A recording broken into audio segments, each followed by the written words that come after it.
Muy buenos días a todos, bienvenidos comenzando una nueva semana después de la esperada segunda vuelta de la elección de gobernadores, una elección inédita que nos deja muchas cosas que analizar y justamente para ellos, para desglosar en profundidad todo lo que está ocurriendo, estamos junto a Carlos Ruiz, sociólogo, investigador de la Fundación Nodo 21. ¿Cómo estás, Carlos? Buenos días, ¿cómo están ustedes? Muchas gracias por acompañarnos, buenos días. Estamos también junto a Pía Mundaca, ella es directora ejecutiva de Espacio Público. Pía, ¿cómo estás? Bienvenida. Hola Bárbara, muy buenos días también a los compañeros de panel, un gusto compartir con ustedes el espacio. Ya, pues muchas gracias por acompañarnos y también estamos junto a Rodrigo Arellano, él es vicedecano de la Facultad de Gobierno de la Universidad del Desarrollo. ¿Cómo estás, Rodrigo? Muy bien, Bárbara, ¿y tú qué tal? Buenos días, saludos Carlos y Pía, ¿qué tal? Bueno, tenemos muchísimas cosas a las que hacer doble clic de lo que ocurrió ayer en esta esperada jornada. Quizá una de las que llamaron la atención, pensando en todos los desafíos que va a tener para los próximos procesos de elecciones, puede ser el nivel de participación, cercano a un 19%. ¿Qué les pareció eso y qué desafío nos abre para el futuro, Carlos? Mira, yo comentaba, y no solo por el resultado de ayer en concreto a quien haya favorecido o no, yo recuerdo la noche del 25 de octubre, en otro canal de la competencia, digamos, hacía una advertencia un poco en ese momento a la esfera política de tomarse con humildad los resultados, porque era una oportunidad de institucionalizar, de construir una vía de procesamiento institucional a una crisis social que se tiende a desconocer, que se tiende a ignorar. Yo he reiterado mucho que pasamos de una suerte de no lo vimos venir a aquí no ha pasado nada, digamos. Y estamos ante esa situación que todavía no logra encauzarse de una manera institucional. O sea, hay un déficit de representación enorme. De ahí en adelante, eso más bien ha venido creciendo y no disminuyendo. En la última elección yo creo que también había que poner atención en el 57% casi prácticamente que no se expresó. Ese es un silencio muy complejo para la esfera política y para la posibilidad de evitar nueva conflictividad. Estamos arriba de una sociedad que tiene una propensión muy alta a la movilización, pero una propensión muy baja a la asociatividad. Y ya hoy, con los resultados de anoche, prácticamente más del 80% de la sociedad no habló. No habló en la región metropolitana del 75%, digamos, y además eso con un desfase de carácter social muy fuerte, en algunas comunas prácticamente el 90%, casi prácticamente el 90%, sobre todo comunas populares, casi el 90% no habló. Eso quiere decir que ahí hay un silencio que puede ser pasto para cualquier cosa, digamos, y creo que en ese sentido hay un desafío enorme del déficit de representación política. Eso al margen de todas las cuentas que se puedan sacar desde lo que votó y entonces que cada coalición pueda sacar su cuenta. Después me imagino que lo comentaremos, bueno, qué pasa, cuál es el futuro de la derecha, si la respuesta que tuvo Karina Oliva le conviene más a Jadwe o a Boric, o si esto le abre el camino a Proboste, etcétera. Más allá de todas esas cuentas que empieza a sacar una esfera política, como diría Lechner en su momento, ensimismada, el gran dato es que se profundice el abismo entre política y sociedad. ¿Y a qué te refieres cuando apuntas a esta falta de asociatividad? Porque para algunos eso se puede interpretar como tratar de incentivar la participación en partidos políticos, por ejemplo. Quizá otros tienen alguna interpretación distinta. Bueno, uno de los temas fundamentales, me parece a mí, yo creo que en eso vamos a coincidir, es el problema de la salud de los partidos políticos, digamos, que tiene que ver con la salud de la democracia, que son las formas que conocemos de democracia. O sea, yo creo que el nivel de burocratización al que han llegado, de maquinarias corporativas que se reproducen de manera cerrada, que incluso no representan suficientemente a sus propios sectores, es un tema a abordar y que viene corriendo hace mucho tiempo, digamos. Pero por otro lado, creo que también hay que buscar formas de asociatividad de los nuevos sectores sociales que puedan ser institucionalizadas. Es una situación parecida, después lo podemos ahondar, si que hay posibilidad, a la de la Europa de la posguerra, cuando se habla de la institucionalización de la clase obrera, Dahrendorf, otros, por ejemplo, para tratar de evitar el regreso a una inestabilidad social, o, por ejemplo, lo que ocurre aquí en Chile en los años 60, cuando incluso en pleno Frei Montalva se construyen las formas de promoción de organización social, sobre todo cuando viene esa enorme migración rural, digamos, ¿no? Y hay que buscar alguna forma en que esa gente se incorpore a la vida, digamos. En este rato más bien hay una serie de contradicciones que son negadas, que demandan reconocimiento, pero son negadas. Entonces se expresan, por decirlo de alguna manera, como desborde de lo político. Y ese es un tema al cual me parece que tenemos que hacernos cargo todos.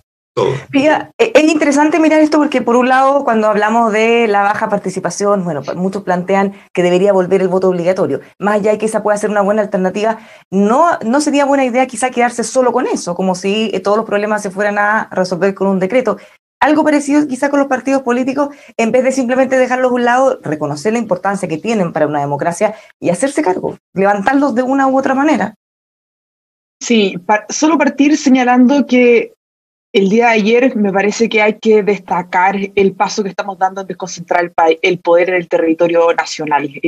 Parece obvio porque fue el día de las elecciones, pero no fue fácil llegar a esta elección. No fue fácil lograr acuerdos para poder tener una legislación que permitiera escoger por primera vez los gobernadores. Solo quiero hacer memoria que el año pasado se puso en duda esta elección. Hubo algunos que quisieron posponerla, incluso tienen atribuciones insuficientes, es un primer paso. Los especialistas en estos temas lo han señalado, pero es lo que tenemos hoy día y que nos permite ir haciendo camino de a poco a un desafío de construir con más justicia territorial nuestro país, que hay una desigualdad territorial abismante incluso dentro de las regiones. Así que primero partir celebrando ese hito que no fue fácil, no fue menor y muchas veces estuvo en riesgo. Lo segundo sobre el voto obligatorio, el rol de los partidos. Claro, es bastante preocupante los niveles bajos de participación. La región metropolitana fue la región con la participación más alta, pero si vamos a Antofagasta, tiene un 12% de participación. Calama, que no es una comuna pequeña, y es una comuna que por mucho tiempo fue bien politizada en los años 90, tiene una participación muy, muy baja, y podemos replicar este ejercicio en las distintas comunas de nuestro país. Y ahí hay algo que es muy preocupante. Tiene una responsabilidad, o sea, no podemos adjudicarle toda la responsabilidad del voto obligatorio y el voto voluntario, porque también perfectamente uno podría pensar que hay un abandono estatal o de las autoridades o el vínculo que hace que las personas sientan que votar vale la pena.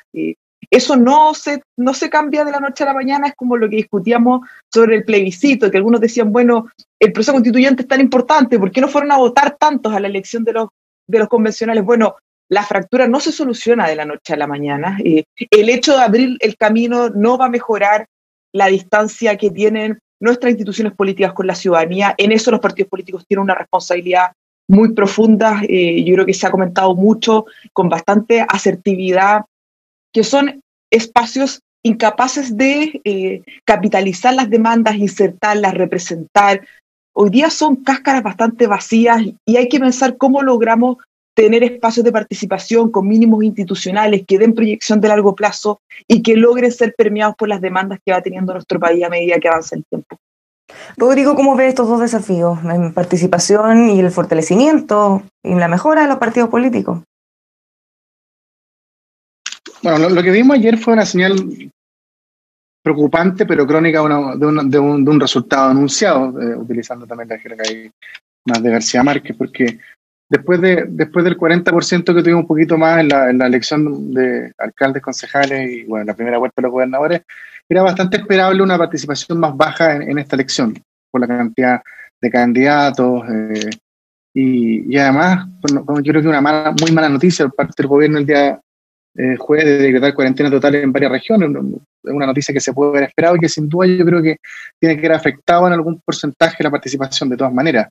Yo creo que aquí el desafío corre por dos líneas, una línea institucional y una línea política. La línea institucional es repensar nuestro sistema electoral. Yo no soy partidario de volver atrás, no me gusta esos cantos triunfalistas de medianoche que tienen las intenciones de retroceder y volver a lo que era el voto obligatorio. Acabamos de tener una elección en Perú que votó voto obligatorio con 70% de participación, por tanto no es la solución de lo que uno espera para que todo el mundo participe, sino que hay otros mecanismos, tecnología, más facilidades. Pueden ser varios, incorporar distintas, lo que pasa es que aquí el CERVEL tiene una buena pega, entonces también es reacio a incorporar grandes cambios, por el voto a distancia, por ejemplo, voto electrónico, como sucede en otros países, voto anticipado, mayor pero no corremos ahí un riesgo, Rodrigo, perdón que interrumpa, pero si nosotros miramos nuestro proceso, sobre todo en medio de otras elecciones en distintos países del mundo, independiente que estemos en pandemia o no, pese a todo el descalabro en las instituciones, pese a toda la crisis de confianza, nuestro sistema electoral brilla y es destacado justamente por la confianza que nos genera a todos. En todas las elecciones, pese a los resultados, nadie los pone en duda. ¿Vale la pena tratar de modificar eso y arriesgarnos a terminar como otro, que en algunos casos bastante mal? Es que si no una elección tan importante como la de Pía, que era un hito fundamental en el proceso de descentralización del país, vota menos del 20%, y también me cuestionaría que algo estamos haciendo mal. O sea, no solamente el proceso electoral es contar los votos, hacer la cosa rápida, que sea transparente, es tratar de promover también mecanismos de participación, y ahí estamos fallando de manera importante desde hace mucho tiempo. Si esta cuestión viene de hace harto tiempo atrás, va a incentivar la participación. Ese es un tema institucional. El último punto en eso, si nosotros miramos elecciones, no sé, de partidos políticos, por ejemplo, de incluso universidades, cuando tienen que elegir a sus federaciones de estudiantes, ya implementan el voto online. Es muy fácil, lo único que quieren hacer es apretar un botón y así todo el nivel de participación es bajísimo. O sea, no necesariamente tiene que ver con una facilidad de cómo hacerlo, tiene que ver con un desinterés. No, yo te digo, por eso te decía, uno es la institucionalidad, yo decía que habían dos caminos, uno en la parte institucional, más organizativa, no tengo idea cómo llamarlo, pero que es esta, nuevos mecanismos, más facilidades. Y la segunda también repensar un poquito la política, si aquí la gente también se siente poco identificada, como decía Carlos, con los partidos políticos, entonces acá hay un desafío de los propios partidos, porque si no también la ola va a pasar por encima de ellos y tienen que ir mejorando de a poco la calidad de las políticas también, la forma en que se realiza, en la forma del discurso, en la forma de relación, en el ejercicio de su trabajo legislativo, etcétera. Entonces también aquí hay dos cosas, hay que repensar cómo estamos actuando en política, y es un desafío para los partidos, para el gobierno, para los actores políticos de verdad. Y lo segundo también es buscar mecanismos más institucionales, electorales, más bien dicho, para tratar de facilitar la participación y no buscar las respuestas fáciles, no buscar el voto obligatorio que van a participar todos, sino que hacer un poquito de ejercicio de verdad y buscar mecanismos que incentiven por otras vías la participación. En el caso del CERVEL sí hay un punto que nosotros lo hemos conversado incluso con sus directores, y es que se está avanzando, pero lentamente, en la posibilidad de la georreferenciación para poder determinar cuáles son los locales de votación. Actualmente hay gente que, pese a tener un colegio a un par de cuadras de donde vive, tiene que cruzar toda la comuna. Obviamente eso es un desincentivo. Lógico, bueno, y eso se intensifica sobre todo en los sectores de más escasos recursos, porque tiene un costo el traslado, y ahí vemos que la participación como cambia en comunas o regiones que tienen menos recursos que otras, y viceversa en comunas, bueno, que ayer fue bien marcado en Santiago, donde están sectores más acomodados, la mayor participación probablemente por el mismo, por el coste del voto. Pero eso es una parte, yo insisto, yo creo que hay otros mecanismos que lo vemos en otros países, en otras democracias, en que funciona mejor la participación y que hay que tratar de ver cómo podemos incorporarlo. Insisto, aquí no es un cambio para empeorar y no es desconfianza del CERVEL, sino que es mejorar. El CERVEL hace bien su pega, pero creo que es importante también estar adecuado a los tiempos modernos, y hay harta experiencia comparada que podemos observar nosotros, que yo creo que sería útil para incentivar la participación, pero eso sin duda va también de la mano de otros elementos también, como el que ya comentamos de la calidad de la política, que bien han hecho alusión mis compañeros. ¿Y el fortalecimiento de los partidos políticos? Sin duda, yo soy partidario que los partidos, pero tú no sacas nada con fortalecer partidos políticos si al final del día sus respuestas, sus transacciones, sus actuaciones no se condicen con el objetivo que estamos buscando. Aquí hay que repensar otra vez la política, repensar la forma en que estamos haciéndolo, repensar la actuación del Congreso, y hay una buena oportunidad ahora con este proceso constituyente justamente para tratar de canalizar esta especie de malestar ciudadano en la forma en que se hace la política, sobre todo en la vinculación que existe entre el Congreso y el Ejecutivo, en que la ciudadanía ven durante 4 años que sus problemas de verdad se quedan en el tintero del recuerdo, guardados bajo un manto de otras leyes, y no se lo solucionan. Así que es una buena oportunidad para repensar la relación Congreso-Ejecutivo, para avanzar en proyectos de ley que beneficien también a la ciudadanía directamente. Carlos, si pensamos en el problema de fondo, tal como decían, esto no se resuelve con un decreto, una ley o una modificación de un procedimiento. Hay que ir más allá. Tenemos que buscar mecanismos para convencer, para incentivar a la gente a que participe. ¿Por dónde podríamos empezar a apuntar? O sea, yo estoy de acuerdo, siempre las instituciones son perfectibles, pero yo diría que de verdad tenemos un CERVEL que en términos de equivalencia es regionalmente muy destacable, sin perjuicio, insisto, que se puedan mejorar algunas cosas. Estoy de acuerdo con varias de las que se señalaron. No estoy haciendo una defensa cerrada de eso, pero creo que el problema mayor, como te digo, es de este abismo que hay entre una sociedad que va sufriendo una serie de cambios, que va inaugurándose una nueva geografía social y cultural, y una política que se desfasa completamente de ella. de alguna manera no representa lo que algunos por ahí llaman las patologías de la modernización. O sea, este ciclo de modernización reciente introduce una serie de conflictos de intereses que no tienen representación en la política. La política deja de promover la agrupación de intereses y su representación organizada, y se va encerrando en una esfera que se reproduce a sí misma, que habla de sus propios problemas. Entonces se encierra en una especie de competencias corporativas, sencillamente, y la gente, por supuesto, siente una desidentificación muy grande con eso. Permíteme ponerte un ejemplo nomás, yo lo he insistido bastante. Nos acostumbramos a ver el crédito como un problema del consumo, como se señaló en los años 90, muy el enfoque de Tomás, por ejemplo, Mulián, que en ese momento tenía mucha razón. El crédito termina siendo, en los últimos 30 años, una suerte de extensión del salario que termina más bien paliando déficit de protección social.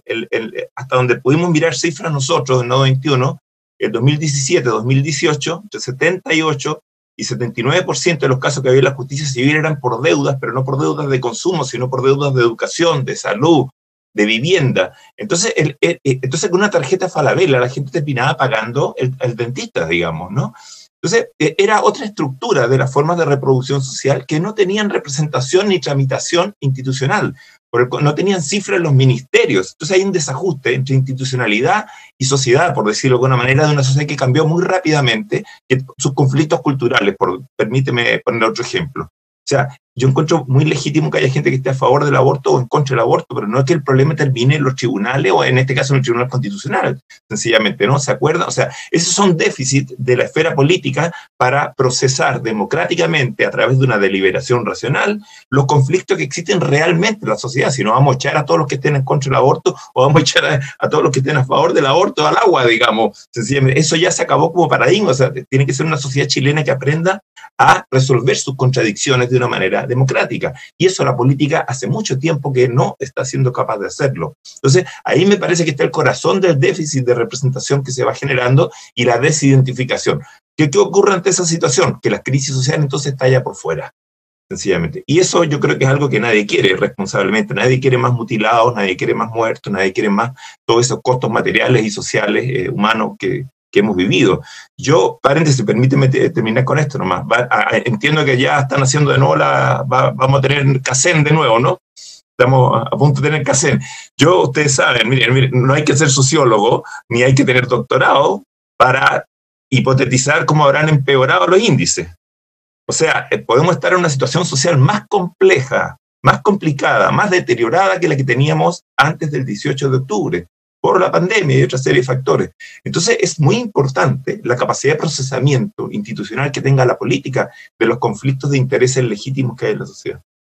Bueno, esta falta de conexión, de realmente entender cómo han ido evolucionando esos problemas, de alguna u otra manera puede explicar parte del fenómeno de los independientes en el proceso constituyente, ¿no, Pía? Ellos vienen de ahí. O sea, yo creo que lo que dice Carlos, que los partidos no tienen representación de intereses, es hoy día el gran problema, que no es nuevo, no, esto no pasó en el último año, después del estallido. El estallido también, o sea, los partidos no estaban en sintonía con lo que ahí se estaba demandando. Y yo creo que la elección de los convencionales, cuando uno puede analizar que muchos independientes vinculados, por ejemplo, a movimientos socioambientales, también refuerza que esas demandas no han tenido una representación activa o un canal potente dentro de los partidos políticos. Pongo este ejemplo, pero podrían haber muchas otras demandas que no logran ser permeadas en los espacios de representación tradicional. Y claro, el tema de la participación de los independientes en la elección de los convencionales se puede explicar por eso también. Los incentivos para ser parte de un partido no facilitan el tomar el riesgo de ser parte de ese colectivo. Hoy día el desafío es cómo logramos articular espacios colectivos que tengan que tener demandas que trascienden a una persona finalmente y que generan proyecciones de largo plazo. Además, los partidos políticos hoy día están sujetos a múltiples leyes de transparencia, probidad, financiamiento público, que es relevante mantener, pero el defender los partidos políticos dentro de su rol en la democracia no es igual a defender el rol que han tenido los actuales partidos políticos en nuestra democracia, y tampoco defender que tienen que haber cambios importantes, porque uno dice, bueno, los necesitamos, pero los necesitamos como están hoy día. Bueno, su rol en la democracia no está siendo realmente el que la teoría de la ciencia política nos refleja que necesitamos dentro de los partidos políticos. Y ahí hay una pregunta importante que tenemos que ir resolviendo durante este tiempo, porque no son soluciones fáciles. Por eso me sorprende muchas veces cuando decimos los partidos políticos están mal, bueno, que participen todos los independientes en las elecciones, porque ese es un camino muy simple para un problema muy difícil que requiere múltiples dimensiones de análisis y que si es que a alguien se le ocurre de la noche a la mañana, a mí me genera un poco de desconfianza, la verdad. Al igual que, como lo que decía Rodrigo, el quiebre entre la institucionalidad política y la ciudadanía se va a resolver por el voto obligatorio. No, el voto obligatorio contribuirá en alguna dimensión, pero la clase política tiene una responsabilidad para restablecer ese vínculo, y esto nada es de la noche a la mañana, al mismo tiempo que no vamos a tener una constitución de la noche a la mañana, y los grandes problemas que ha acumulado nuestro país en muchos años no se van a resolver de la noche a la mañana. Claro, Rodrigo, un problema de fondo es que la gente dejó de confiar en los partidos y en las autoridades políticas como un representante fiel de lo que a ellos les importa, de su problema, a diferencia de lo que ha ocurrido, ¿no? Y eso es difícil, porque las relaciones de confianza... Eso es, pues, para hacer final, obvio, pues al final del día eso es. La gente tiene una serie de problemas, para hacerlo bastante fácil, o sea, y bien actualizado. ¿Cuánto tiempo lleva la ciudadanía, la política, todos los gobiernos, tanto de centro derecha como centro izquierda, señalando que tenemos un problema de pensiones? ¿Cuántos años llevamos? ¿16 años, 20 años? ¿Cuánto tiempo lleva dormido el proyecto de ley que se está discutiendo actualmente en el Congreso? ¿Cuántos presidentes hemos escuchado en sus discursos del 21 de mayo, del 1 de junio, para hacerlo más actualizado también, anunciar que va a poner urgencia el proyecto de ley para mejorar las pensiones mañana? ¿Y qué ha pasado? Que todavía no tenemos nada. Entonces, la gente que finalmente se jubila, este es un caso concreto, todavía no ve soluciones a su problema y sigue con pensiones bajísimas, y escucha año a año estas promesas de propuestas para solucionar sus problemas en fondo más concretos, más reales, y ve todavía que se agarran ahí. Entonces, cuando ves esa simetría en fondo entre la realidad de los ciudadanos y lo que pasa en el Congreso y lo que anuncian los parlamentarios y el gobierno, por supuesto que hay decepción y hay profunda distanciamiento entre lo que es la política y lo que es la ciudadanía. Y cuando surgen movimientos nuevos, que tampoco sabemos si van a dar resultado o no, como lo fue la lista del pueblo en el constituyente, la ciudadanía, ¿sabéis qué? Aquí estoy hastiado de los típicos siempre y démosle la oportunidad a ellos, quizás eso resulta. El problema es que estos caminos a veces producen también que la solución no viene por este lado, y los partidos políticos, que son los llamados a representar tradicionalmente y los cuales yo creo que hay que potenciar, terminan finalmente también autodestruyéndose. Entonces, en la medida en que no tengamos de alguna forma esta asimetría o no solucionemos esta asimetría, vamos a estar con esta presente disconformidad de la ciudadanía, y probablemente los índices de participación o a lo mejor de desconfianza que existe y volatilidad entre distintas elecciones van a ser siempre amplias. Entonces aquí, esto no es solamente un llamado a la institucionalidad, de cambiar las normas, de ver el sistema electoral, de repensar lo que tenemos que hacer, sino que también repensemos como ciudadanía, como partido, como los que nos interesa la política, cómo estamos actuando en la política. ¿Estamos actuando de verdad? ¿Estamos pensando postergar nuestros intereses a veces para entregar la solución de verdad a la ciudadanía? Sí, al final del día eso es, la gente responde a incentivos, responde a soluciones. Bueno, y en paralelo, como dice, a estos anuncios que se van dilatando directamente con la reforma de pensiones, claro, cuando hay algún tema que afecta directamente a quienes están legislando, eso se resuelve rapidísimo. Se aprueba en tiempo récord, cosa que a la ciudadanía también le debe molestar muchísimo, pues, Carlos. Y ahora comencemos también a ligar todo este análisis que hemos hecho con los resultados que vimos, no solo ayer, sino que en el proceso de los gobernadores en general también. Eso es lo que tú mencionabas, es lo que llamaban la política en sí misma, ¿no? O sea, la política que solo habla de la política, la esfera política que solo habla de sus asuntos, digamos, y entonces una sociedad que siente que no toma en cuenta los suyos, digamos, como los ejemplos que se ponían aquí recién respecto al tema de pensiones. Yo creo que nadie aplaude que hayamos terminado a destajo con los ahorros provisionales de 10 en 10%, pero verdad que las cuestiones se dilataron tanto que llegó un minuto en que no había cómo incorporar ingresos para sostener las medidas sanitarias en muchas familias, digamos, ¿no? Entonces se llegó a situaciones desesperadas. Se generaron otro tipo de políticas que fueron absolutamente inoperantes, como el FOGAPE u otras que no llegaron realmente, por ejemplo, a las economías más precarias, familiares de menos ingresos. Se puso fondos estatales para ayudar a la pequeña y mediana empresa en manos de la banca privada, que más encima lo prestaba con intereses. Una plata tuya que te la presten con intereses, o sea, por favor. Claro, todo eso fue generando una situación mucho más compleja de resolver. Yo tengo la impresión de que hay que pensar en políticas de promoción popular. Vuelvo al tema inicial, digamos, que permitan una revinculación. Estoy utilizando un término de los años 60 de Frei Montalva, por eso decía, o sea, de cómo se organiza una gigantesca masa que se incorporaba a las ciudades en ese momento. ¿Me entiendes? O cómo se pensó en la Inglaterra la posguerra, en la Francia la posguerra, también el problema de cómo se procesaban los intereses, por ejemplo, de la clase obrera. Eso dio lugar a los famosos 30 gloriosos en ese momento, etc. O sea, había que institucionalizar cierto conflicto de intereses. En este momento hay una serie de intereses que son nuevos, que tienen que ver con el ciclo de modernización reciente, tanto culturales como sociales, que no tienen reconocimiento. Yo por eso ponía algunos ejemplos con el tema del crédito u otros, digamos, o el tema de, bueno, en fin, otros temas. Hay una cantidad enorme de demanda de libertades, por ejemplo, individuales, de autonomía individual, por ejemplo, que tampoco tienen procesamiento. A todo eso la política le ha dado la espalda, ¿no? Y termina entonces, insisto, judicializado. Esa no es una solución. O sea, es una forma en la cual la política renuncia a hacerlo más bien. Entonces, por el contrario, hay que producir formas asociativas que permitan la representación y el conflicto legítimo de esos intereses. Si son conflictos legítimos que hay en la sociedad, yo creo que tenemos que aprender a aceptarlo. Tenemos que aprender a aceptar que eso lo tenemos que dirimir de manera democrática. Y no se va a resolver siempre de una forma de suma cero, ¿no? O sea, de lo contrario, no se va a lograr incluso producir un texto constituyente que sea aceptado. Ese también es otro riesgo bastante grande, que pueda ser más bien rechazado, imagínate, por la sociedad. Entonces, me parece que ahí es donde hay que restaurar mucha confianza, porque hay una crítica, bueno, ¿se acuerdan de la penúltima encuesta CEP, ¿no? La crítica elitaria generalizada también, ¿no?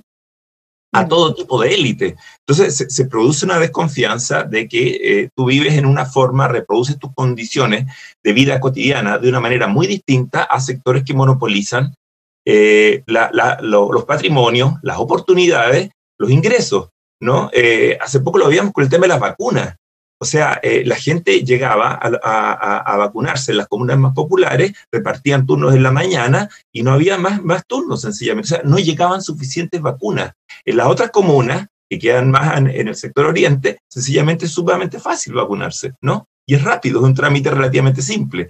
Ahí no llegaban las vacunas, ¿no? 9.000 personas buscando vacunas, 1.200 vacunas llegaban en el día. Se denunció en Puente Alto, por ejemplo. Entonces, esa disparidad genera, lo que me refiero es un sustrato de mucha desconfianza que luego se traduce en un conflicto que es sordo. Y ahí es a ese punto al que no podemos llegar. El proceso de vacunación, contrario quizá a lo que ha mencionado en estos últimos segundos, ha sido muy destacado, bueno, no solo en Chile, sino que en el mundo. Y uno de los factores que más han destacado, y uno lo puede ver también en las redes sociales, en que en general siempre se destaca lo malo más que cosas buenas, es la igualdad en que se estableció. Gente de todos los estratos sociales, gente que viviera en cualquier lugar, pudo acceder a su vacuna. Cuando el requisito era la edad, por ejemplo, independiente de cualquier otro motivo, la podía recibir con una excelente atención, y de alguna manera eso también se ha puesto sobre la mesa respecto a cómo debería funcionar siempre el sistema de salud, por ejemplo. Y me gustaría, Pía, que nos colguemos también de una cosa muy importante que dijo Carlos respecto a la judicialización. Si no somos capaces de hacernos cargo, de establecer directrices claras, y los problemas tienen que terminar siendo judicializados, bueno, ese es justamente uno de los puntos que más se discuten respecto a la incorporación de los derechos sociales en el proceso constituyente. ¿Cómo hacerlo para que no termine cumpliéndose solo para quienes puedan acceder a judicializar o no, y bien se pueda hacer y cumplir lo que se establezca en la Carta Magna? Sí, aparte hemos estado por muchos años enfrentando discusiones que las normativas no permitían poder procesarlas y finalmente traducir los programas presidenciales por los cuales la ciudadanía votaba en políticas públicas reales, y ahí también se fue generando una frustración muy grande en nuestra sociedad. Y yo creo que, bueno, eso va a ser un punto de discusión en la convención.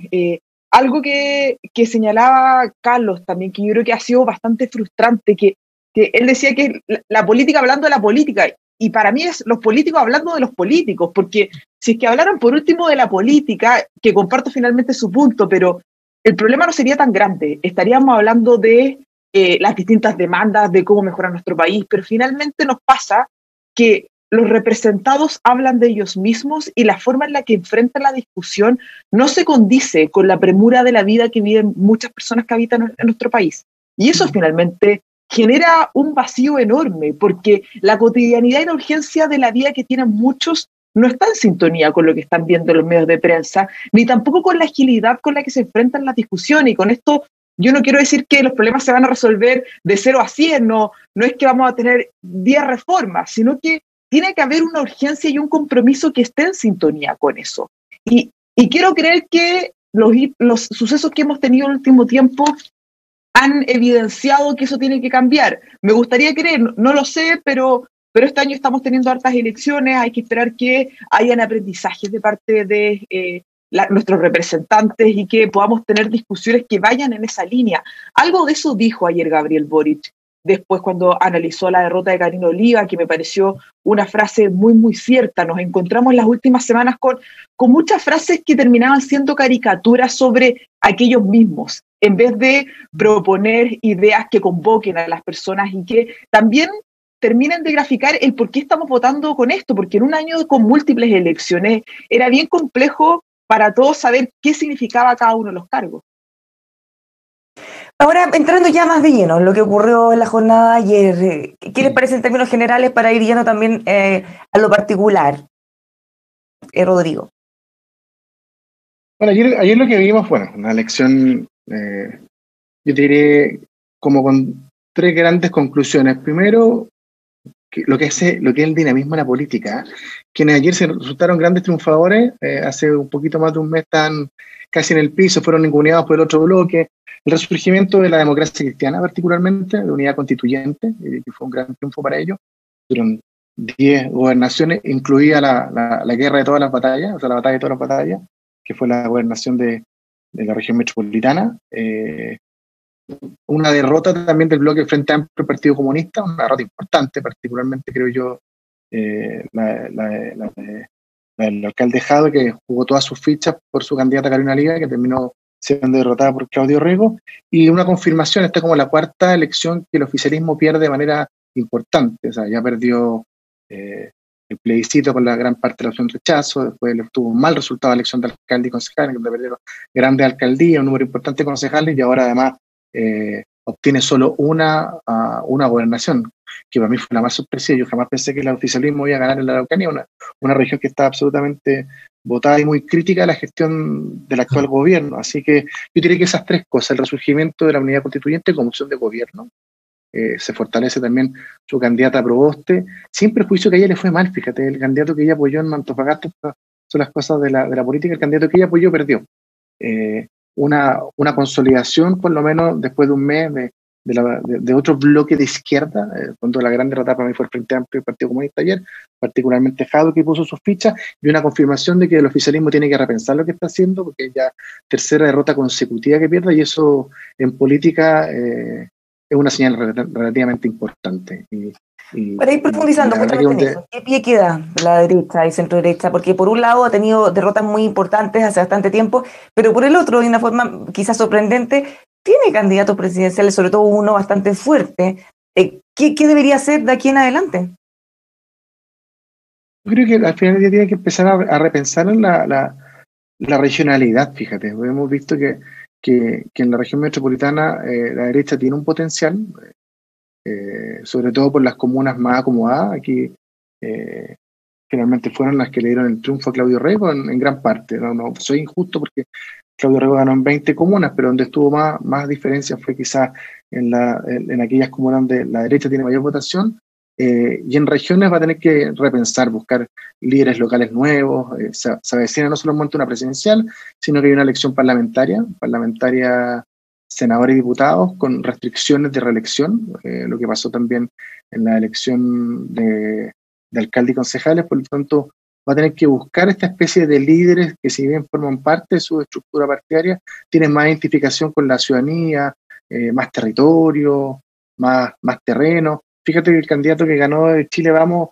es muy conocido en la zona porque fue un dirigente gremial. Entonces, quizás por ahí va la solución también para el oficialismo, de buscar líderes que tengan una penetración regional, local importante, para de alguna otra forma tener un mejor resultado de lo que se espera en la próxima elección parlamentaria, porque los escenarios efectivamente a nivel parlamentario no se anticipan muy bien, no así en la presidencial, en que el candidato, entre comillas, de Chile Vamos, tienen grandes posibilidades, que es Lavín, que tiene una marca distinta porque es alcalde.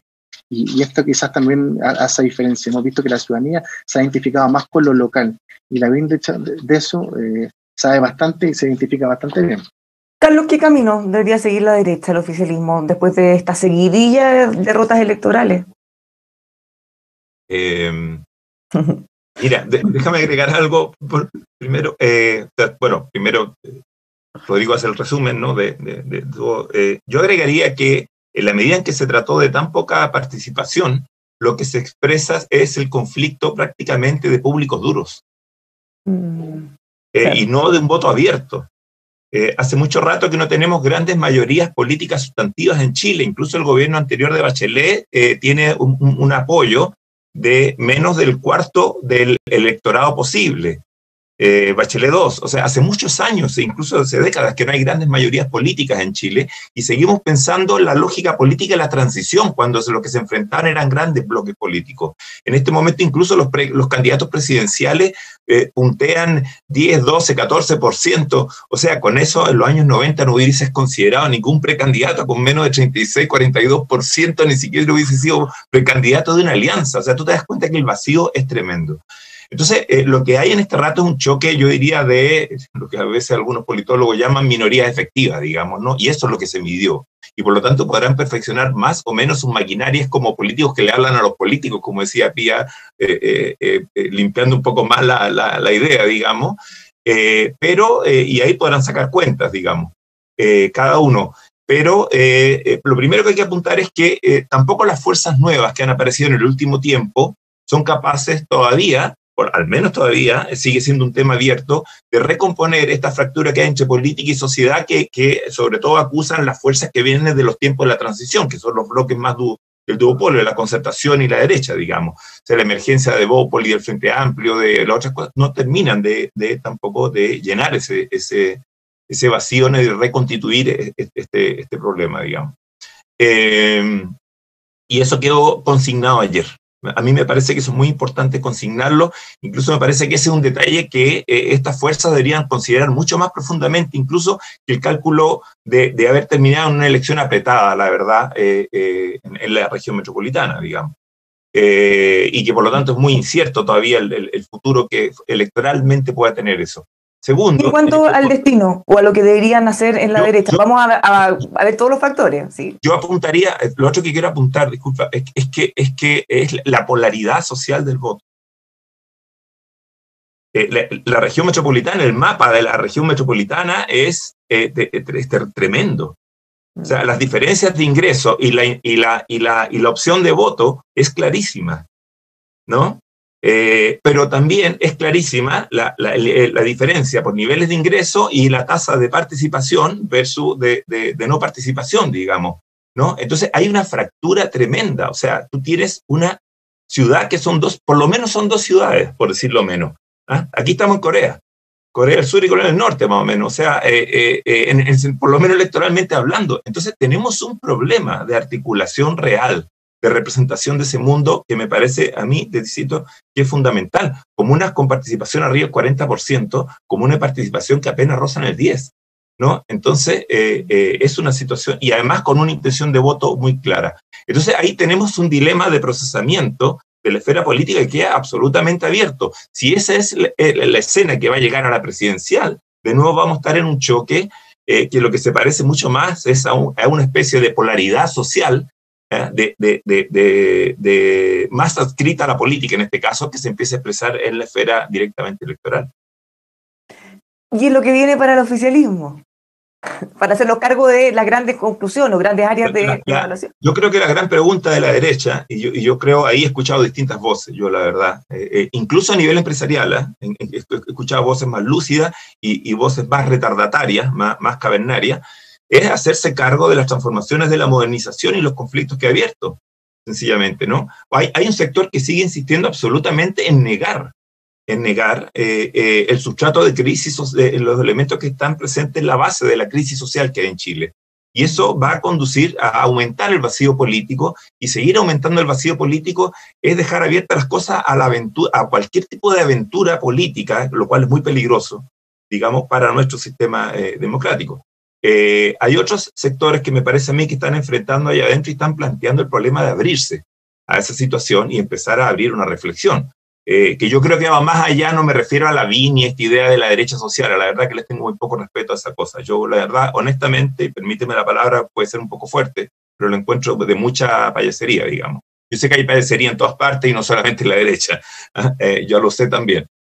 No quiero decir que, pero yo creo que son un riesgo, la verdad, para la democracia, ese tipo de... Pero creo que sí hay discusiones más lúcidas que se han planteado, tanto desde distintos sectores, digamos, y espero que puedan tener lugar, porque creo que ahí adentro de la derecha es muy importante que pueda haber una discusión que no sea tan metida en la negación de las demandas sociales que han surgido en el último tiempo. Eso es muy peligroso para el sistema político. Esta pregunta para los tres: ¿cómo ven ustedes el escenario político de Chile hoy? ¿Tenemos 3/3? ¿Volvimos como a los 60? ¿Qué les parece a ustedes?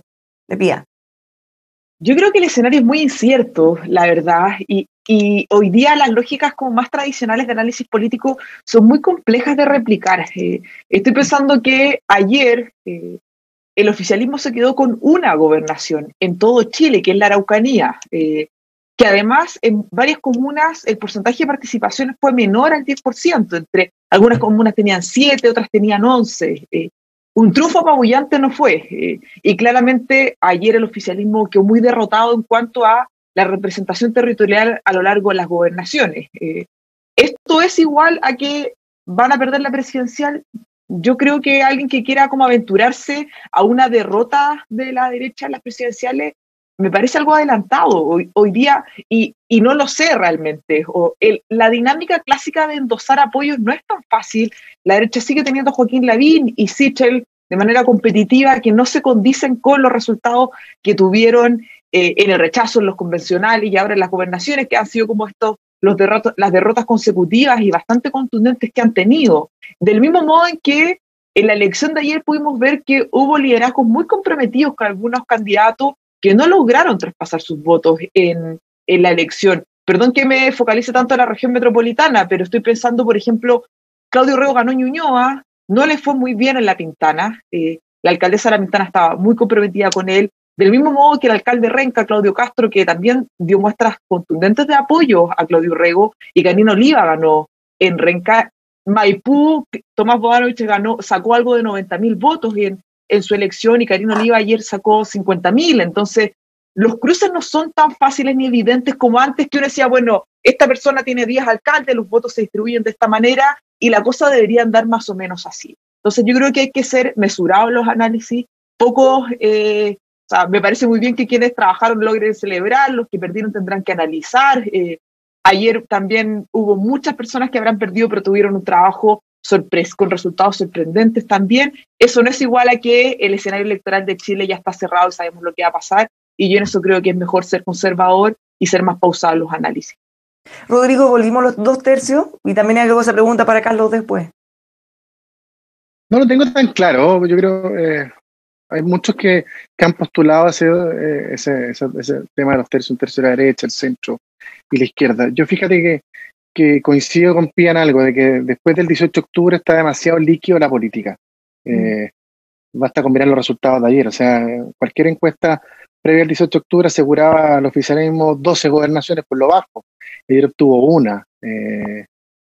Lo que sí que va a ser muy relevante, creo yo, Bárbara, va a ser el resultado que vamos a tener dentro de un mes, o creo, sí, un poquito más de un mes, en primarias. Tenemos 2 primarias, una del bloque Frente Amplio, Partido Comunista, otra del oficialismo, en que yo creo que la participación de una y otra por lo menos va a dar ciertas señales de lo que podría pasar en noviembre próximo.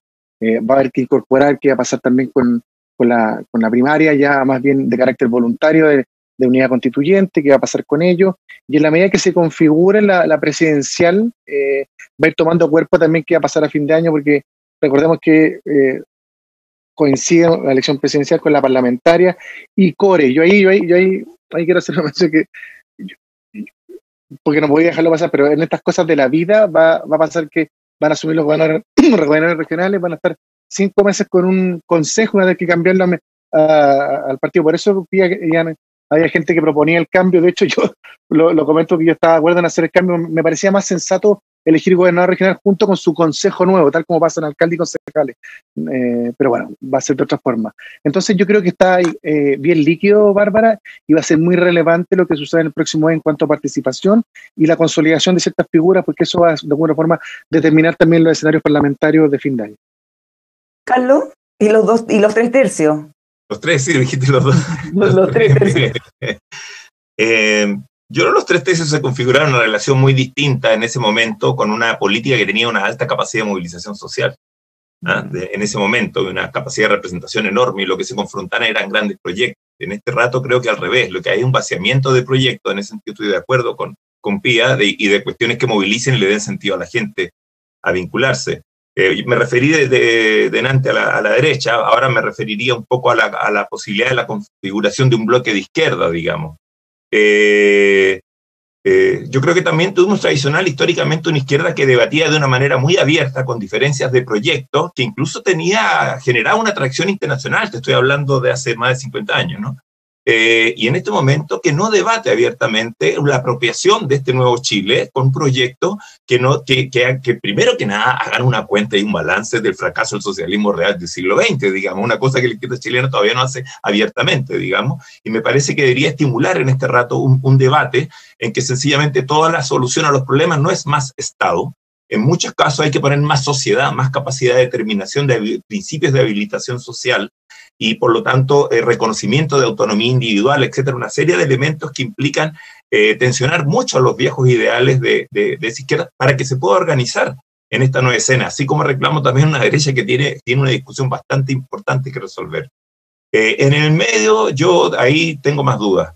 Yo creo que las dificultades el vacío de lo que fue la concertación es lo que tiene en gran medida todavía terminando el hundimiento de ese ciclo político. Si tú quieres, es lo que más se ha terminado desarticulando. Un poco lo mencionaba hace poco el Harold Muñoz, digamos, ¿no? Y eso parece un auto que no tiene mucha reparación, digamos. Lo que recibió fue un balón de oxígeno ayer en la región metropolitana. Yo creo que va a tener que ver cómo le responde. Sencillamente. Yo creo que no salió con tantos votos propios. Eso lo han dicho muchos ya. Lo dijeron ayer en la televisión, lo escribieron otros, ¿no? El apoyo de la derecha fue determinante para Orrego. Y eso es indesmentible. Pero justamente a propósito de eso, la candidatura de Karina Oliva intentó de alguna manera plebiscitar esta elección con la dicotomía de los 30 años. Habrá la gran final en la propaganda, incluso sobre todo en las radios, y lo que se buscaba de alguna manera era darle el tiro de gracia final a lo que conocíamos como la concertación. ¿Fue un error? No, ahí es donde viene el déficit, estoy de acuerdo, o no sé si te entiendo bien, Pía, si no me hago yo cargo, no endosártelo, ¿eh? Pero de que el déficit no es solamente, o sea, el problema no es solamente la condena, ¿no? Sino el problema es poner un proyecto. Pero en este caso, tratar de instalar este resultado, como decir, es como un plebiscito de apruebo o rechazo a la concertación y a todo lo que fue y lo que hicieron. Eso habría que instalarlo en positivo. Es lo que trataron de hacer, lo que trató de hacer la candidata Oliva. No, lo que quiero... ganó Orrego. No, sí, no quiero decir que sea una responsabilidad individual de la Karina. Me refiero a que estas fuerzas que están constituyéndose y esta izquierda tiene que salir del siglo XX y apropiarse de las condiciones que están instaladas en este momento en esta geografía social y cultural, si quiere ser proyecto. Entonces, ¿no? En ese sentido, y no basta solamente con que tengamos una capacidad crítica alta de lo que ha pasado en estos últimos 30 años, crítica que suscribo, o bueno, detalles más, detalles menos, digamos, y formas de decirlo, podemos discutirlo, pero el problema es construir un proyecto, insisto, para esta sociedad. Me parece que esa es una ausencia generalizada de la cual no se salvan ni Moro ni Cristiano, digamos, ni Montesco ni Capuleto en la política en este momento. ¿Por error plantear o intentar plantear esta dicotomía entre los 30 años y que finalmente termina ganando el candidato Orrego? Sí, pero hay que ser justo también que fue una elección muy estrecha. Y los días previos, no imagino que el ánimo en el comando de Claudio Orrego ha sido fácil. No es que Karina Oliva perdió con mucha claridad tampoco. Entonces yo creo que por lo mismo hay que ser medido en los triunfos o las derrotas. pero sí yo lamenté no ver un proyecto de futuro que convocara a las amplias fuerzas, porque finalmente en el desprestigio y en los eslóganes también se excluyeron a muchos. Se usa el ejemplo del Barrio Alto. Estoy pensando, por ejemplo, en Las Condes, donde el rechazo de haber sacado un 55% y Claudio Orrego sacó harto más que eso. Entonces, hubo personas que deben estar a favor de cambios relevantes en nuestro país, que deben tener una crítica a las condiciones de desigualdad que hoy día existen, que no se sintieron convocadas a votar por Karina Olivas. Y yo comparto con Carlos que ese discurso que se construye desde el negativismo, porque llevamos mucho tiempo en eso, el anti-algo no construye futuro en nuestro país, no construye proyectos que logren articular a distintas fuerzas políticas y no genera un vínculo realmente. Yo creo que por ahí hay harto que reconstruir, que repensar y ver cuál va a ser la invitación en positivo que permita darnos horizontes temporales mayores a las condiciones en las que estamos hoy día, sobre todo considerando algo que hablábamos al principio, que la CACEN seguramente no va a andar muy bien. A los problemas que venían de Chile desde antes, que son urgentes y apremiantes, se suma un año y medio muy difícil para nuestro país y para muchas familias que lo han pasado realmente mal. En eso hay que pensar qué se les va a proponer, cómo Chile va a salir jugando después de este episodio, con aquello que es pendiente y con aquello que se ha sumado a la lista de pendientes en el último año, porque hay que mirar ambas dimensiones. Entonces, eso no es un discurso de descalificativo al otro, sino que una propuesta de hacerse cargo del apremio que hay al respecto. Pensando en el futuro de Karina Oliva, ¿qué les parece a ustedes? ¿Podría ser candidata al Senado de alguna manera para capitalizar todo lo que ha ido logrando en este último tiempo? ¿Pía? Yo creo que Karina Oliva, como el liderazgo de ella salió fortalecido, hoy día enfrentó una elección, o sea, es una de las personas con más votos en su espalda. Y yo creo que eso también era un punto que a muchos les complicaba, no de Karina Oliva en particular, sino que las elecciones de gobernadores, porque muchos gobernadores o candidatos que iban a perder la elección iban a tener más votos que los parlamentarios, con los que pueden entrar a disputar espacios. No me extrañaría, la verdad, que Karina Oliva sea una candidata en las parlamentarias finales de año en un cupo a la Cámara de Diputados o que vaya en la senatorial. Yo creo que ahí hay algo construido y un nivel de conocimiento que ha aumentado muchísimo y que imagino, no tengo la verdad conocimiento, pero que el Frente Amplio querrá capitalizar al respecto. Rodrigo, Carlos, ¿qué opinan ustedes respecto al futuro de Karina Oliva? ¿Podría ser candidata? Yo voté por Karina, o sea, sin camiseteo, digamos. Yo creo que hizo una campaña sumamente difícil. Por eso digo que la reflexión que estamos haciendo sobre las dificultades del sistema político no son imputables a una persona. Y también creo que los resultados fueron sumamente apretados. Estoy de acuerdo con eso. Entonces, a mí me parece que al revés, lo que se revela es un personaje de la política con una tremenda capacidad de disputa en este rato, por ejemplo, que no tiene la experiencia que trae Orrego de participación estatal, etcétera, etcétera. Entonces es una figura emergente en el escenario político absolutamente y sin ninguna duda. Rodrigo, y a esa pregunta le agrego también, ¿a quién debería apoyar Karina Oliva en la primaria de izquierda? Porque la vimos apoyado fuertemente por el alcalde Jadwe, se la jugó por ella, pero al mismo tiempo el candidato Boric es el candidato de su bloque, el Frente Amplio. Oye, voy a responder lo anterior. Yo creo que todos los candidatos a gobernadores regionales tienen opción de ser buenos candidatos desde el punto de vista político, electoral. No voy a analizar cada uno de sus capacidades técnicas, legislativas, etcétera. Pero todos desde el punto de vista electoral sin duda van a ser un buen, digamos, insumo para sus partidos de ser eventualmente candidatos en noviembre próximo. Acá de una elección, ponen la retina, etcétera. O sea, no solamente Karina Oliva, sino que todos. Y con respecto a lo que debe hacer Karina Oliva, que es complicado, tendrá que ella determinar a quién le tiene más lealtad. Finalmente, hay una cosa lo que te dice tu partido, finalmente yo creo que va a tener por la vía institucional, y la otra lo que dicen tus sentimientos y compromisos que adquiriste en la campaña. Sin duda que Daniel Jadwe se la jugó 100% por ella, entregó buena parte de su capital, también le jugó en contra esta cercanía. Yo tengo la impresión de que en estos arrebatos del alcalde Jadwe la última semana el tema de este apoyo a la Carta de los Constituyentes que se quieren saltar la institucionalidad, esta pedida también de esta acta de compromiso a la Fuerza Armada y a la democracia cristiana, creo que también puede haber afectado en cierta forma la candidatura a Oliva, así que me imagino que finalmente va a ser la vía institucional la que opere y terminará apoyando a su candidato más cercano, que es Gabriel Boric. ¿Cómo lo ven ustedes, Carlos y Pía? ¿Pía? No, yo la verdad es que, o sea, pensando en disciplinas partidarias, pensaría que su candidato va a ser Gabriel Boric porque es el candidato de su partido político. Pero también comparto lo que señalaba Rodrigo, que al menos lo que se veía por televisión era bien claro que había un compromiso de Daniel Jadwe bien claro en su candidatura, y ella jugó un poco a decir que ella tenía dos candidatos. Por disciplina partidaria, yo tendería a pensar que debería haber un endosamiento más claro con Gabriel Boric, pero la verdad es que no creo que eso pase. Yo creo que va a haber quizá una distancia un poco mayor, jugando un poco a esto de estar más allá de la particularidad de uno de los candidatos y apoyar la elección de Apruebo Dignidad en su conjunto. Carlos.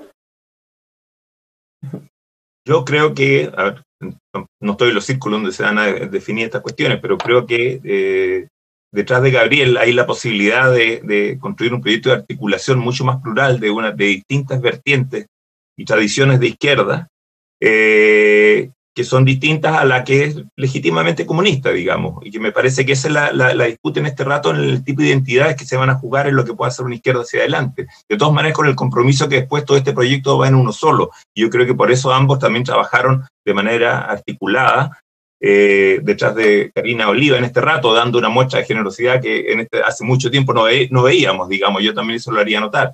Pero me parece que yo pondría por delante esto, digamos, ese mundo creo que hay que reunirlo y hay que ponerlo a discutir, y hay que ponerlo a discutir de cara y abiertamente hacia la sociedad. Me parece que es la oportunidad que tiene Gabriel. ¿Cuánto ves de lo que decía Rodrigo respecto a esta cercanía con el Partido Comunista? Se dice, de hecho la misma candidata lo decía, ganó el miedo de que hagamos que hay ciertos cambios, sumado a las declaraciones que dio el alcalde en esa semana, que fueron también, tuvo que desdecirse varias de ellas. Sí. ¿Puede terminar siendo una mochila para ese sector? Honestamente, no sé qué piensas tú, Rodrigo. Yo no tengo la idea de que haya arriba de la mesa un proyecto anticapitalista, por ejemplo. Vayamos al fondo del tema, digamos, ¿no? Cuando más hay ciertas formas de capitalismo de Estado, incluso se están dando vueltas. Comunismo. La gente le atribuye muchas cosas, independientemente de lo que diga exactamente el programa. O sea, acaban de decir que comunismo era Castillo en Perú. Comunismo, sabemos que Castillo no es comunismo, digamos, ¿no? Entonces, eso es lo que quiere decir que se ha utilizado como un elástico tremendo para infundir miedo, y se utilizó mucho en la campaña. Ya ahora, post campaña, reflexionando al otro día temprano, aquí en la mañana, nosotros ya podemos sacar esa variable de intentar aterrorizar con esa palabra. Yo digo, yo tengo la impresión de que no hay puesto arriba de la mesa ningún proyecto de tipo anticapital. O sea, no, por eso le decía, no sé si queremos conversar de esto. Creo que hay algunas formas de capitalismo de Estado incluso que se están poniendo arriba de la mesa, y ahí es donde yo reclamo que hay que ir mucho más allá de eso. Yo lo reclamo desde allá adentro, digamos, a producir formas de habilitación social.